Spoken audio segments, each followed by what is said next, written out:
Hello, so it's been 300 days since I last made an actual video, and nearly 500 days since YouTube has let me post anything. There's a few reasons why I haven't been back sooner, but easily the biggest of those was lockdown. There now follows a ministerial broadcast from the Prime Minister. Good evening. The coronavirus is the biggest threat this country has faced for decades, and this country is not alone. All over the world we're seeing the devastating impact of this invisible killer. And so tonight I want to update you on the latest steps we're taking to fight the disease and what you can do to help.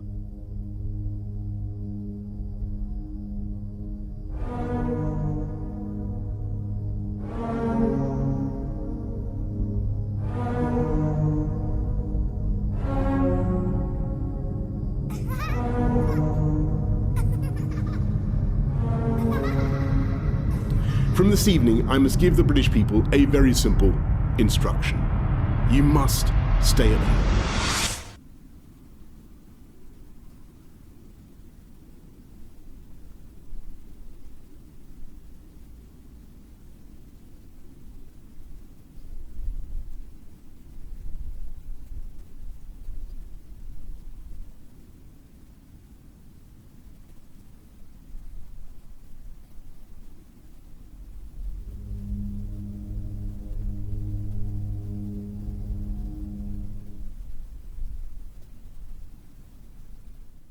I honestly had plans to make more videos, but lockdown really got to me. When I did finally decide to come back to make a video for the almighty Saints, it got struck down and blocked worldwide. A video that I had spent 10 hours on. All my motivation was killed off, and I was defeated.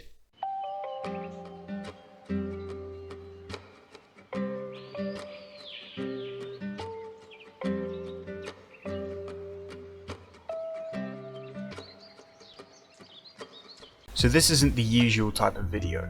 This is more of a portfolio Q&A type thing, whatever fate the future has in store for me. I've tried doing this in presentation style projects, but I'm just too fast of a thinker. By the time I'm ready to actually do the project, I'm already thinking of a new one and getting distracted. A few things I should point out before I actually start. The background footage is Resident Evil 3 Remake, one of the first major games to come out in lockdown. This video does have some spoilers, but they remain mostly minor. However, there is some major spoilers for The Last of Us Part 1 and Part 2. And as a final warning, this video contains my opinion. Yes, you may disagree with something in this video. If we all agreed on the same thing, this world would be just so boring. Feel free to let me know what you disagree with. Now, onto the video.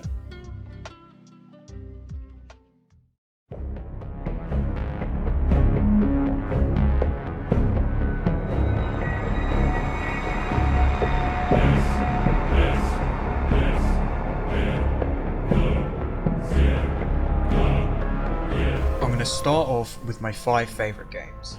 This is going to be split into 5 different categories. This way I'll be able to pick out my favourites and have a diverse set of games. Those categories are casual, speedrunning, horror, competitive and story. What better way to start off casual with the least casual game on here?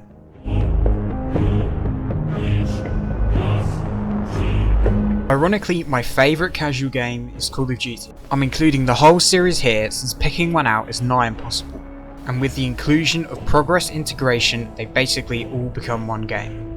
Like everyone else, because of this, I often find myself switching between Modern Warfare and Cold War. With Call of Duty as a whole, you can jump from game to game and mode to mode and find yourself easily entertained for hours. You can go from running meme 725 shotguns and team killing your friends to sweating out with the MP7 on shipment.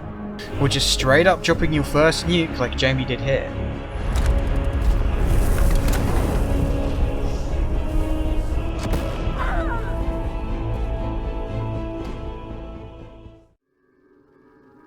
Go on, move!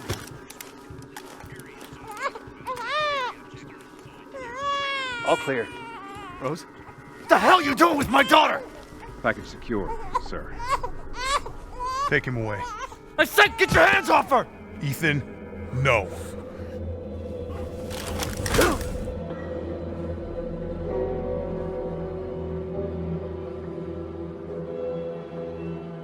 From dropping KGB to dropping vampires, my favourite game to speedrun is Resident Evil Village. This game is a masterpiece in its own right, and speedrunning it is no exception to that. What makes the Resident Evil series so fun to speedrun is the actual thought and implementation it has in the games. The devs crafted an experience that is heart-pounding in the first run and satisfying in the next. These games are built for those second playthroughs. Hell, Village is built for 50. The thing that separates Village from the rest of the series and allows it to stand out is New Game Plus, which I completely forgot to do when playing. It's been like 2 months since I last played. PlayStation fans are common with New Game Plus. Bring the same items, relive the story, and get more items.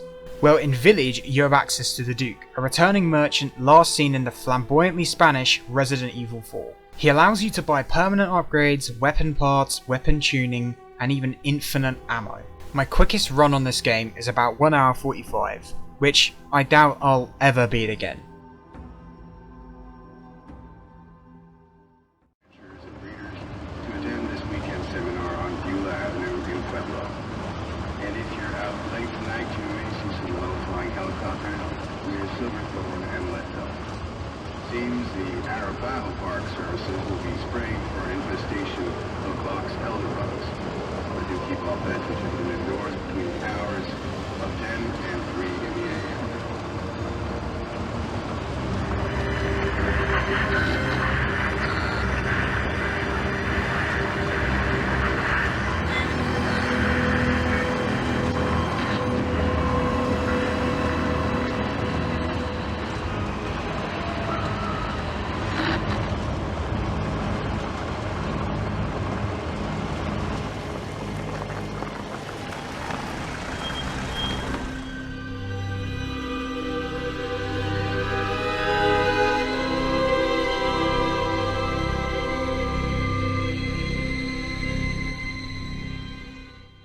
While Resident Evil Village is technically a horror game, my favourite horror game is actually Outlast. Outlast was what got me into speedrunning, years before Resident Evil Village. The reason why I kept playing was because I was so fascinated with its concept. Outlast uses a camera, your only tool to survive. If you have to tread through a dark area, you only have one option. Night vision is what sold this game to me, and millions of others. Sneaking around enemies in the dark, trying to find a battery or flip a switch, or even just escape a ruthless psycho make up some of the scariest and most fun parts of Outlast. The setting is definitely a close second though. Outlast is set in a recently abandoned mental asylum, where its patients were tortured, maimed, and experimented on. It was ran by a corrupt corporation set on killing anyone who attempts to unearth their scheme. During an inhumane experiment, a deadly spirit escapes containment, graphically tears apart anything in its path, and haunts the halls of the asylum. This evil spirit is known as the Wall Rider, and it joins another monster who roams the halls, the Pig, who stops at nothing to get what it wants. Outlast knows no boundaries when it comes to gore, nudity, prolific language, drugs, pretty much anything you can think of. Outlast doesn't ever come off as edgy or overacted, however. It depicts the situation as brutally real as it can, and in the end it carries a strong message that has still stayed with me to this day.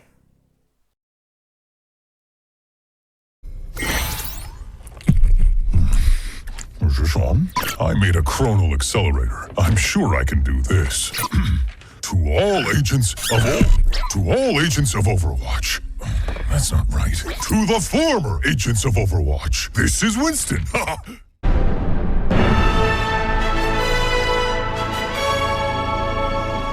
Overwatch is a controversial pick for favourite competitive shooter.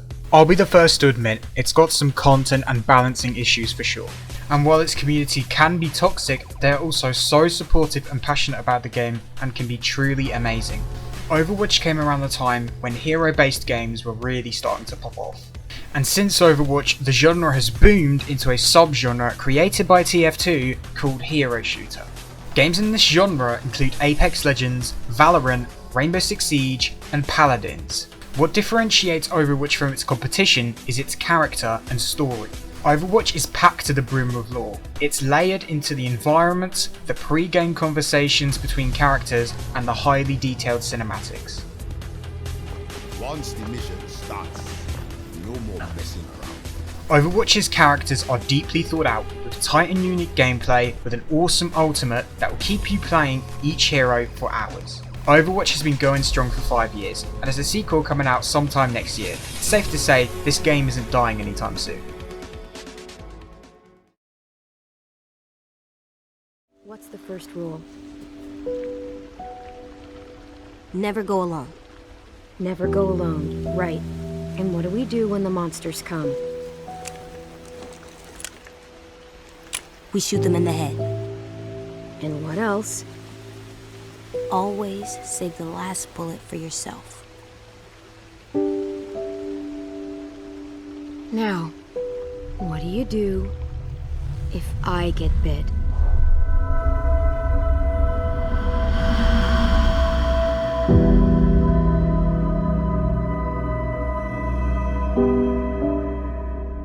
Story might seem like a little bit of a weird category, considering most games have a story. What I mean by story is story driven. Without a doubt, the best story driven game series out there goes to Telltale's The Walking Dead. Never before has a game adaptation actually been as good or even better than the source material. Telltale's The Walking Dead game series follows, for the most part, a girl turned young adult called Clementine during the zombie apocalypse. It is based in the original Walking Dead comics, not the TV show, and has 4 mainline seasons. Unlike Call of Duty, most people have a favourite season, and that's Season 1.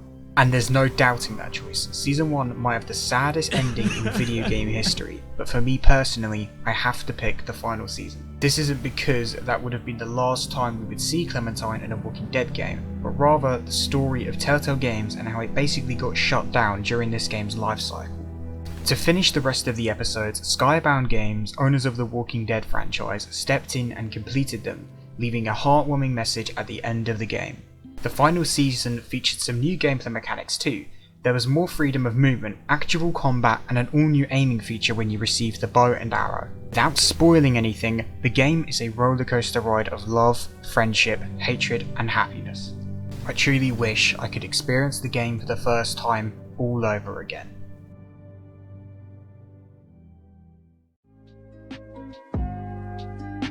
There is countless games that couldn't make my top pick, so I'm going to list some in my honourable mentions. Rainbow Six Siege, Dead by Daylight, Star Wars Battlefront 2, Battlefield, Silent Hill, Gone Home, Firewatch, The Wolf Among Us, Halo the Master Chief Collection, Blair Witch, Fortnite, Apex Legends, Sea of Thieves, and there's many more, but I'd be here all day. Now it's time to go to the less honourable games, my least favourite games. So the time has come to talk about my least favourite games. Something I'd like to mention before I start is that I don't necessarily hate these games, I just believe that they are flawed in different ways and are honestly just not for me. I'll also give the games a brief reason as to why they are flawed and how I think they could be improved. EA Sports game. Sports games are probably the most disliked genre of gaming. I don't really need to give a reason as to why that is. EA of all companies are responsible for these games and they have turned them all into massive cash cows. One of the main problems with most sports games is the fact that they are released annually, with pretty much no to little extra content added to each new title. It baffles me why they do this, however. They pack these games full of microtransactions, DLC, and extra quote-unquote content, and still expect you to buy a new game at full price every year and lose everything you've just bought. It is completely pointless, as even if EA wanted to put new content into these games, they wouldn't be able to, as the sports themselves don't change drastically every year. Take FIFA for example. Every year they release a new FIFA. It gets review bombed and a bad rating because people are fed up of the same game. Those people then buy the game and all the packs because they can't play without them, and then the cycle restarts again. The only reason why people play FIFA is because they are passionate about football and can't really go to any other AAA game. They are stuck with FIFA. So what would I do with FIFA, or any other sports games for that matter? I'd slash the annual release. I'd release a new set of sports games every 4 to 5 years. These games would push the technical barrier for gaming and come out packed full of new features, content and graphical upgrades. These games would also have seasons, which would bring along battle passes called career passes, filled with the latest new team uniforms, new packs for new players joining the sports world, and some banging tunes to score for your team too. Plus a load more content. And speaking of packs, I would alter how they are earned and bought. Instead of directly buying new packs, you would buy boosters to speed up your earning rate of them, similar to Rainbow Six Siege. FIFA could be a part of a massive operation that could push the series into a new era, but instead EA would rather copy and paste the same game every year until the end of time.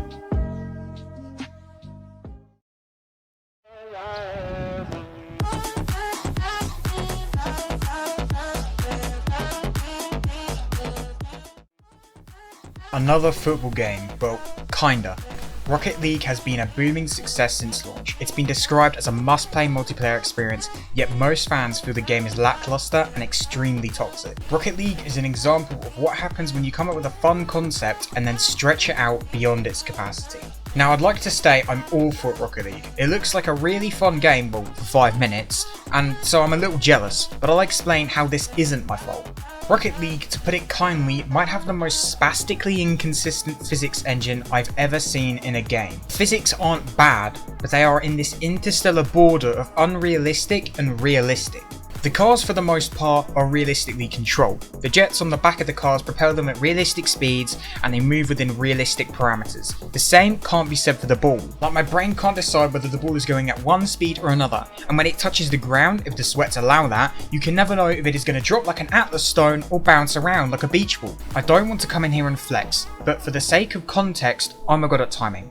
Whether that's the real physics in arcades or the fake physics like in the similar to Rocket League Lucio ball mode, I know my timings. And yet I can't wrap my head around that ball. But this isn't why it's bad. Rocket League has actually got no content, well, not including skins anyway. Rocket League does the common video game trope of reskin a map, or in this case a square, and spam thousands of challenges to drown you in things you don't want to do. And this isn't like Overwatch or Rainbow Six Siege, as both those games are due sequels that obviously take up a lot of development time and leave little to no budget for the previous entry. And oh boy, the biggest slap in the face is when Rocket League went free to play. Now this can be a good thing for sure, especially when it's done right, but zero compensation was given to those who own the game during its paid lifecycle. Well, technically you would get things, but as a final note, to anyone who has bought cosmetics or received them for their car, it is completely free on PC with a supported mod in the live version of the game. What are they thinking? It's not bad. How about this? EA Sports. It's in the game. Another game abused by EA? Well, not really in this case. Enter Knockout City, a game so close to actually being good, but failing because of one simple, stupid mechanic. Literally the only thing wrong with this game is autolock. The fact that you don't have to aim at all to get a KO makes this game dead boring. There's just no point in playing, and it's an actual tragedy in this case. The movement, the graphics, the engine might be the smoothest, cleanest thing I've ever felt in a game. When I entered the game, I was blown away. It felt like borderline 120 FPS. The game is also stacked with challenges, but in a good way. They don't require anything too hard or too specific. They don't take too long, and there isn't too many of them. They are just seasoning to the main game. Monetization is nice as well. You don't have to pay if you don't want to. Pretty much everything is earnable through gameplay to an extent. But what's the point in doing that if the core gameplay is just boring and pointless? Well, there isn't a point, and unfortunately this game will be left to die by EA just as Rocket Arena was.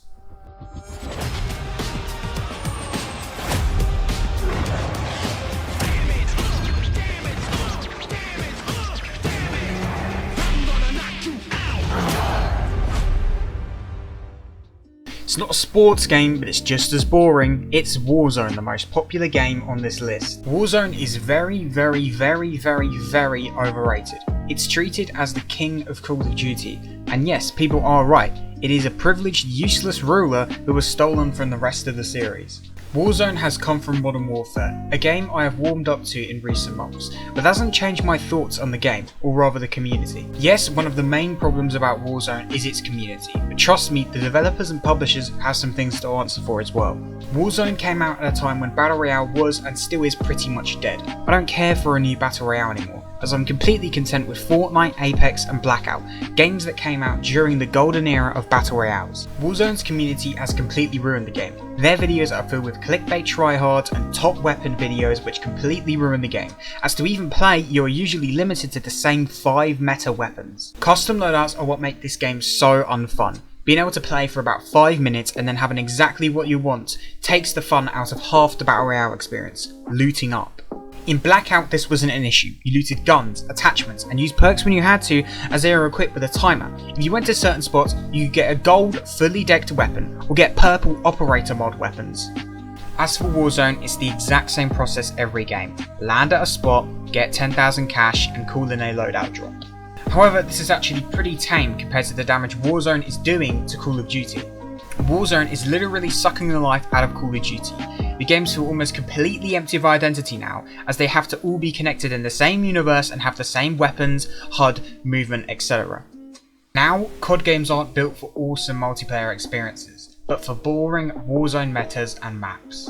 I and many others miss games like Black Ops 3. It was bad, it was stupid, hell at points it was a scam, but everyone agreed on that and we all had fun. We could reference Train Go Boom and point and laugh at last gen Richtofen. We could celebrate during the destruction of the moon on Horizon Tracker or spam the Brecci shotgun in Search and Destroy. And instead now we're referencing skill based matchmaking and spamming Activision to give us something to do. Please kill Warzone.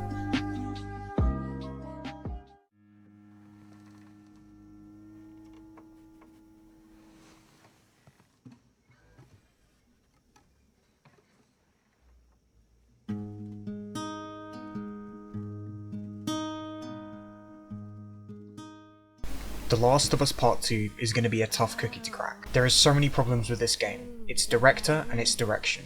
The game is a minefield of controversy. Its purpose was to create a story that hurts fans and pleases critics. Neil Druckmann used his fan base as a weapon to market his game. He then told those fans that the feelings they had towards certain characters weren't real, and that their criticisms were just unexpected blind hate. This is how one man coldly calculated the greatest outrage in video game history, and how he put his team's life at risk for a high score on Metacritic. This is a story that can't be told here, so I'm going to make a separate project sometime this or next month that will explore The Last of Us Part 2's development in a whole, and its effect on fans. So as you can tell, I'm passionate about games. Games mean the world to me, but that's not the only reason why I want to join the gaming industry. Joining this industry means more to me than making money and being on top. For me, joining means creating games that break the common tropes the industry has. Joining means creating something that can connect with people and brighten their day. The one thing I want to do in life is make people happy. I know it sounds like such a default thing to say on the internet, but it's true. I know what it's like to feel left out, alone and really, really sad. So I want to make something that can change how those people feel, even if it's just for a minute. I know that's cringe, so I'm going to talk about the other reason. It's the boomers running the industry.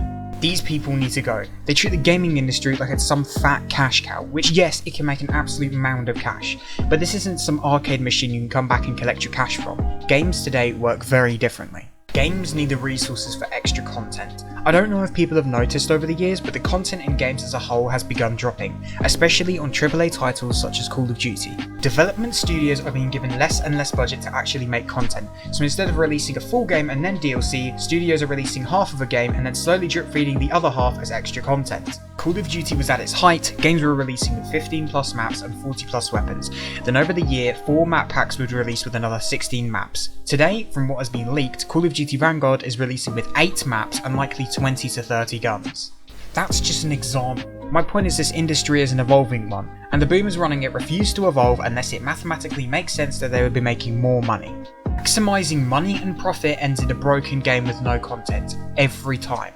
I just want the right people running this industry. While there are some scummy companies out there, here are the ones that I think excel in something this industry desperately needs. These are also places I would love to work for in the future. Rare are the creators of the adventurous pirate game Sea of Thieves, the classic groundbreaking spy thriller GoldenEye, and the world-renowned Banjo-Kazooie series. Rare has made some classics, but they have also evolved into an industry that is all for its community. The thing Rare excels in is communication. Communication in the gaming industry is surprisingly scarce. Most of the communication we receive today is from leakers and data miners who uncover unreleased features and games. The working environment at Rare's HQ, based in Twycross, UK, might be the best I've ever seen. Their exterior is decked in pirate gear from Sea of Thieves, the interior is warm and friendly, and like the outside, filled with memorabilia in reference to the many games Rare has developed over the years. They are active with their community, keep a friendly environment for their staff, and have an overwhelmingly positive team who are quick to add content or fix bugs. Respawn are the biggest example of standing up for yourself and your team in the face of a bigger bully, in this case Activision. After the massive surprising success of Modern Warfare 2, Vince Zambella and Jason West, heads of Call of Duty developer Infinity Ward, were expecting a pay rise for them and their team, which was rightly owed. Instead, Activision ignored them.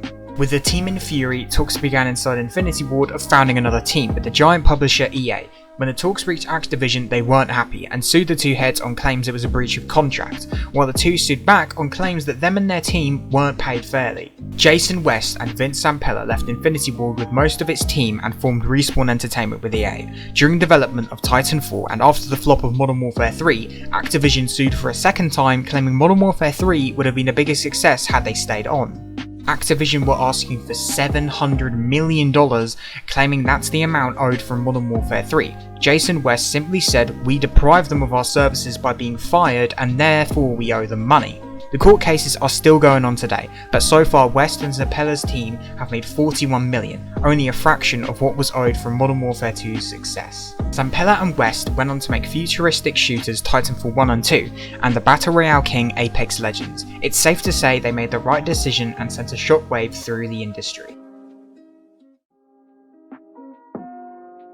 I can easily say I would not have put Epic Games here a few years ago.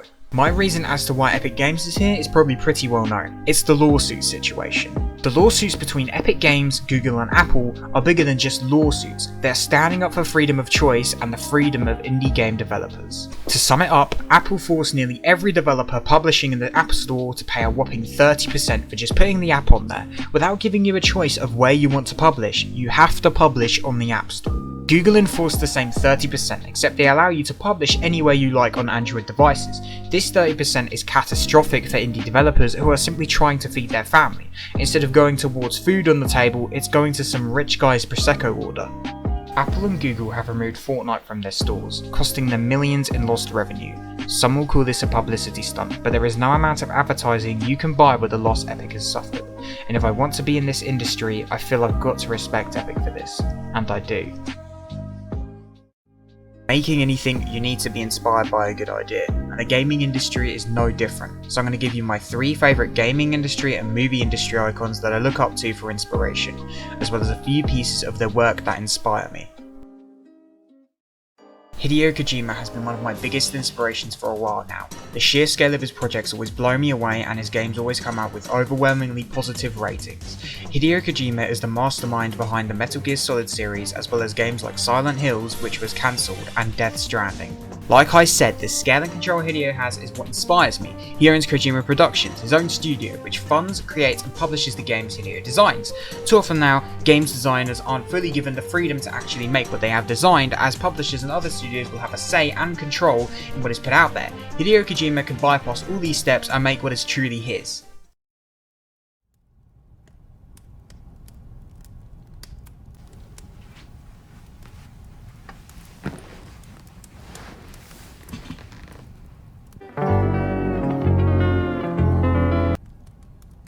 Wow, so this is our 3rd year doing this. Welcome back everyone and happy holidays. 6.5 hours later. And then somehow it eventually comes together by some miracle. 2,000 years later. Have a wonderful holiday, and we'll see you next year. Jeff Kaplan is such a nice dude. He was the lead director at Blizzard on the game Overwatch, previously seen on this video. He was also kind of a community manager, as he took up the role of reporting in every few weeks to greet us with his presence and update everyone on new heroes, maps and changes coming to the game. Jeff's interaction and closeness with the community is what inspires me. To be able to talk to your fans not as a games director for Game of the Year, but as a simple man making his way in life. Jeff unfortunately left Blizzard in April this year, and he will never be forgotten. I wish the new director Aaron Keller all the best of luck in taking up this monumental task.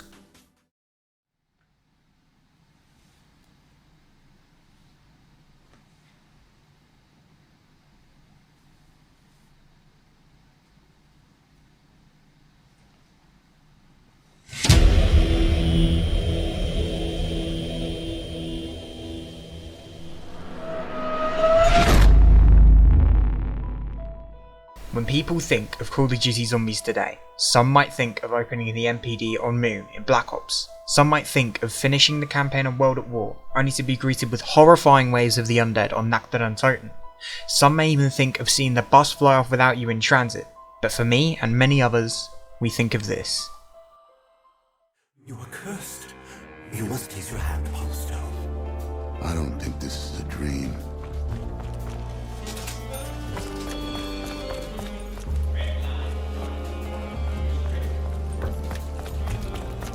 Bust those nasty pods right open.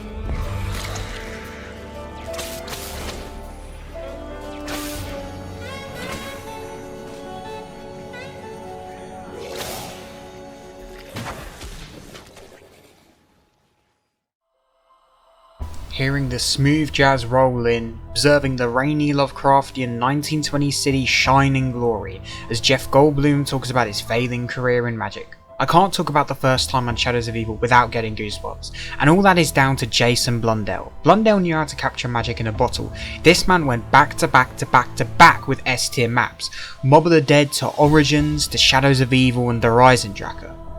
Jason was so good at entertaining the zombies community.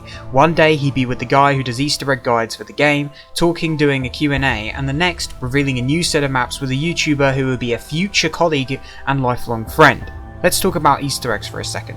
These are kind of secret quests you can do inside a zombie map. Each one had some sort of breathtaking cutscene, a challenge arena or boss fight, and a teaser to the next map. What inspires me with Blundell is how he single-handedly created the most nostalgic, thrilling and exciting time in a side mode of Call of Duty.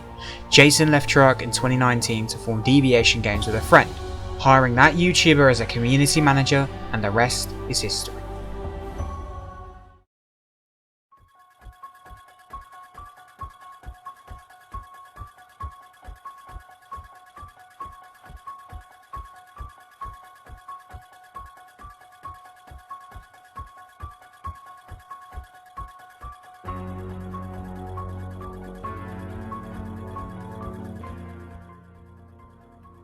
There's creating a game, and there's jump-starting a whole new genre. John Carpenter did it all before anyone else. I mean, the amount of classics this man has under his belt is stupid. You've got Halloween, The Thing, Attack on Precinct 13, Escape from New York, They Live, Big Trouble in Little China, Christine, The Fog. I could actually go on all day. As well as that, this man wrote, directed and soundtracked all these films. That's what inspires me. How in the holy hell he managed to do all this most of the time on a fraction of the budget and have them all come out as bangers. Carpenter is an absolute legend.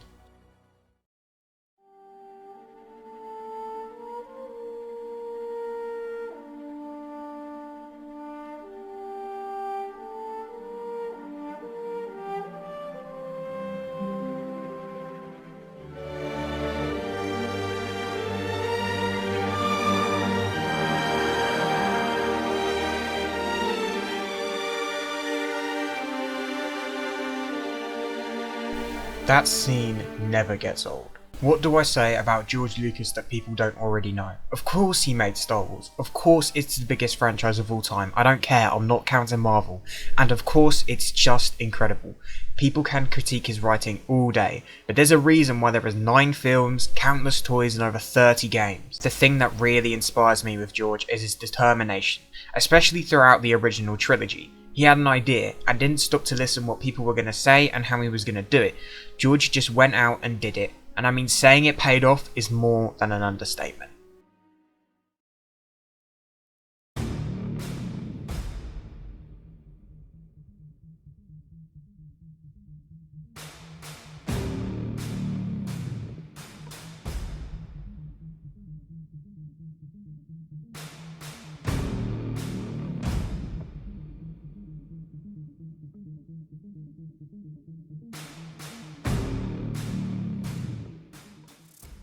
Over the years, I've begun to appreciate this man's work more and more. Christopher Nolan writes the best films in the industry, and I don't mean by how enjoyable they are or who stars in them. I mean, he will write a masterpiece no matter the subject. Every film since Interstellar has had this grand scale that I just can't put into words. Just every film feels like exactly what Nolan had pictured. What inspires me with Nolan is, like Hideo Kojima, the scale of things, but here it's about coming up with an idea and making it as perfect as you can. Nolan is all about quality. Whatever he makes, he goes all in with every department and comes out with a smash hit. Also, the guy is just a genius. Like, inverted bullets is such a sick idea. Man, I'd love to sit here and edit tons of things into this section and make it super professional and cool, but geez, it's been a long 2 weeks, so enjoy this Nemesis boss fight while I give a brief rundown of this final section. First game I'd work on. I originally planned to have my dream game to work on as well, but I feel that's not particularly useful here. So the first game I'd work on, well, we have our favourite games for note, least favourite for what to avoid, we know why I'm joining and where I'm going, or at least wanting to go, we have our inspiration, and now we can finally craft something that will hopefully jumpstart a successful career in the games industry. There is 3 main points when making a game: the mechanic, the theme, and the location. I'm going to break down each of these with my pick and then give you the full game idea at the end. So, mechanic. A mechanic is referring to the main mechanic in the game. It could be first person, third person, 2D, you get the idea. Well, mine is going to be point and click, referring to point and click games. My reason to this is because it is by far the quickest, cheapest, and best option for a first game. Everyone remembers Five Nights at Freddy's. It was a massive success, not because of its location alone, but its lack of control.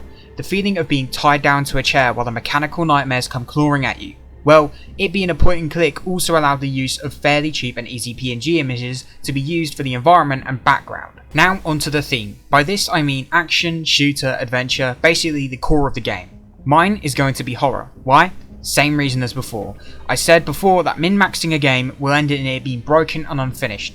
Well, that rule only applies if you're working on a time limit. The horror category will allow me to add tension and all the anxiety, sweat dripping feelings you get while playing a scary game, while also soaking the environment in darkness. This allows me to get away with crappy PNGs, a smaller level design, and in turn means I can save a lot more money and a little more time. Now, the location. This also kind of counts for plot too. You need to not only know where, but also why you're there. What's happening at this place? Well, mine is quite cliche, but allows for an extensive, unique experience. Mine is set amid an apocalypse. Picture this, you are the leader of a massive bunker somewhere in Russia. A nuclear war has begun and you're in control of who comes in and who goes out. Let's say you send out a woman's son and he never returns. You've got a track record of letting people die and now there's a mob waiting outside your door. But essentially, it would be a horror strategy game, a mix of Five Nights, Papers, Please in 60 seconds. Make the right choices and you'll win. Get everyone killed or die yourself and you'll lose. A massive game of nuclear chess. That would be my game. So here we are at the end of this massive project. I originally planned to just make a project for college, but I really felt there would be a level of missed opportunity if I didn't post it here as well. This thing has taken me over 3 weeks to plan, make and produce, and I'm happy with the way it turned out. Anyone close to me will know how hard it has been the past week to continue to make this project, and I'm just surprised I've stuck to it the whole way through. This isn't the end, however. I'm soon planning my next project, likely based on The Last of Us Part 2, and officially launching a new series called Brad's of Extra, where I'll be posting just more casual content which doesn't take ages to make. I know this video was long, it couldn't be any shorter, so really, from the bottom of my heart, thank you for watching.